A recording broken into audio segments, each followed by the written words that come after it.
Jornal G12 está de volta, dando continuidade na entrevista com o Dr. Tiago de Castro, que é coordenador do apoio do Poder Parlamentar.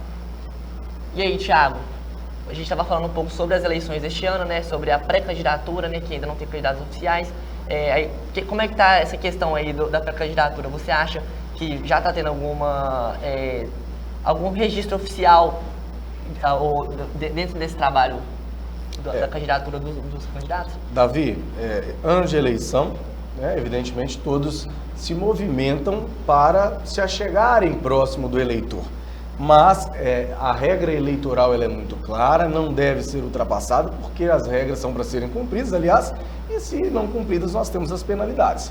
Os pré-candidatos, eu afirmo aqui, pré-candidatos, hoje eles estão se movimentando, visitando as comunidades e tentando mostrar aos partidos dos quais já estão filiados, porque o período de filiação já passou, né? Inclusive, na última semana nós tivemos aí essa questão do prazo para transferência de título, inscrição para novos títulos, novos eleitores de 16 a 18 anos, né, que podem votar. Inclusive ontem foi o último dia, né, para poder também... Justamente, ontem no dia 4 foi o último dia para que se inscrevessem ou que mudassem o domicílio eleitoral. Então esses pré-candidatos estão se movimentando, mas eu friso sempre o pré-candidato, porque se ele se coloca como candidato, ele está errado, porque hoje não temos candidatos. Os candidatos somente são homologados pelos partidos, e os partidos somente homologarão essa candidatura no final de julho, início de agosto.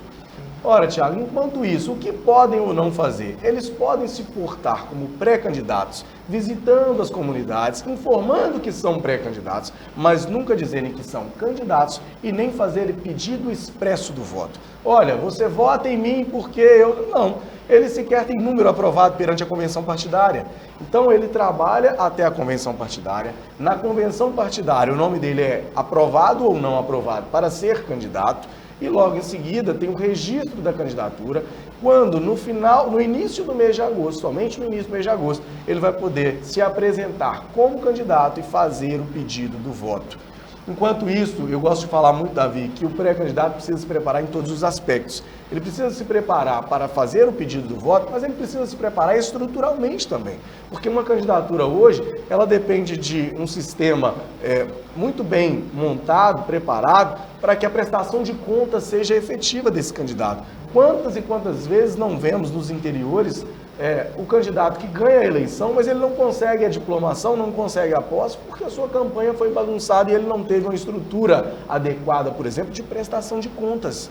Então, o pré-candidato está nesse momento de preparação não só para o pedido do voto, mas também da estrutura de sua pré-campanha e depois possível campanha. Com certeza, inclusive até a manifestação em redes sociais referente à pré-candidatura também, se for divulgado como nota oficial, pode vir estar prejudicando também. Completamente. Nós vamos ter uma campanha extemporânea. O que é a campanha extemporânea? A campanha antes do prazo. A campanha só de fato começa em agosto. São 45 dias antes do dia da eleição, que é dia 2 de outubro. Então, se ele se porta como candidato, seja pessoalmente ou seja nas redes, e você nos chamou a atenção para um fato que cada vez está mais evidente. A internet, né, a web é hoje um dos portais de maior comunicação e o pré-candidato, depois candidato, ele vai utilizar dessa internet da melhor maneira possível. Claro, hoje estamos tendo, por parte do TSE, uma tentativa de controle maior.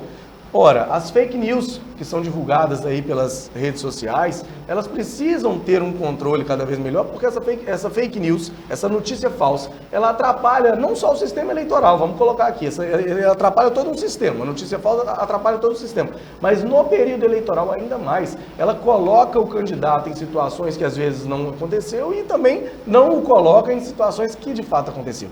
Então, o TSE, que é o nosso órgão máximo, né, o STE, aliás, Superior Tribunal Eleitoral, ele está tomando conta de toda essa situação, inclusive das fake news, que a internet vai ser muito utilizada para isso, e hoje o candidato precisa estar resguardado quanto à pré-campanha, fazendo sua pré-campanha limpa, da melhor maneira possível, e depois na campanha, além de fazer a sua campanha limpa, ajudar a vigiar a campanha do coleguinha para dizer, olha, isso não está legal, porque O sistema, ele não dá conta. Precisa de que um vigie o outro, um tome conta do outro, para que nós possamos ter eleições limpas, claras e sem esse aparato todo de fake news que atrapalha a democracia, sem sombra de dúvidas. Em questão de rede social, quando alguém vai divulgar, por exemplo, está no período de pré-campanha, divulgar a campanha da pessoa, como se ela estivesse já candidato oficial, isso é responsabilidade do candidato? Responsabilidade do candidato não deve ser feito nunca. Volto a dizer, ele pode se portar como pré-candidato,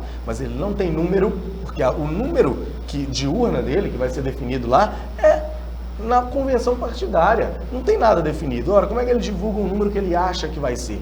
Então, se ele faz uma divulgação que ele é candidato, se ele divulga um número e se ele coloca que o pedido do voto, ó, vote em mim, ele está cometendo um ato de campanha extemporânea e, no momento do seu registro de candidatura, ele pode ser impugnado. E aí ele pode, Davi, sofrer a sanção de não ser nem candidato. Veja bem. Atrapalha, né? Atrapalha completamente a campanha dele. Então é muito importante que os pré-candidatos estejam atentos a tudo isso que nós falamos aqui e, mais ainda, que o povo, que é o detentor do poder, que tira, que coloca, esteja também atento a tudo isso. Ora, como que o meu pré-candidato já se porta de maneira errada antes de ser candidato e depois ser eleito? Será que ele vai se comportar da maneira como deve?